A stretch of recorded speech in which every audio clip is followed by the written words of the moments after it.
يلا كل عشان تلحق تحل الواجب. Jumana Abu Jazar is a Palestinian girl deprived of her father after Israeli soldiers detained him in 2000. Soon, Jumana loss doubled when her mother died of a kidney failure. She was only 4 months old at the time. Jumana now lives with her elderly grandmother. Due to strict Israeli regulations on prison visits, Jumana barely has a chance to see her father. The last time she saw him was in 2006. In 2007, Israeli authorities announced the suspicion of Gaza family visits for Palestinian detainees held in their prisons. According to the International Committee of the Red Cross, the decision came after Hamas captured the Israeli soldier Gilad Shalit. The committee says the decision deprives the detainees from an essential family connection and isolates them from the outside world. It also says that more than 700 families from Gaza have been prevented from seeing their detained relatives in the past 4 years. Jumana, who is taking part in a sit-in protest against the Israeli visit ban, says she wants to see her father and urges the International Committee to help her. When former US President Jimmy Carter came to Gaza, I met him and told him that my father is in prison. My mother passed away. My grandfather is dead. Even my uncle Ayman, whom I used to call Baba, was a martyr. I am my father's only daughter. And I asked him, "Do you wait for 10 years to see your only daughter?"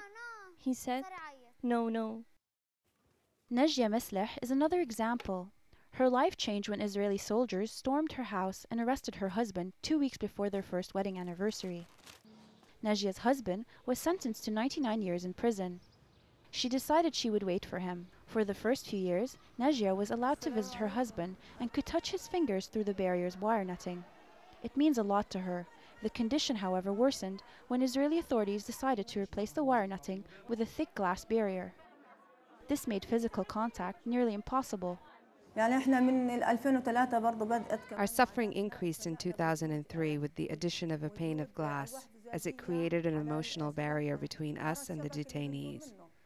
Before, we enjoyed touching the hand or the fingers of our beloveds, but we were prevented from this contact. A mother could kiss her son before, a little child could kiss his father.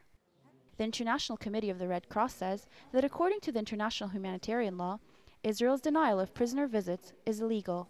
Israel has an obligation to allow family visits to the people they detain and coming from Gaza. So international humanitarian law is quite clear on that respect. When it comes to the families themselves, father, mothers, or children have the right to be in touch with their relatives who are detained by Israeli security forces, and it's neither acceptable to have elderly people who might pass away without having the possibility of seeing a last time their son detained.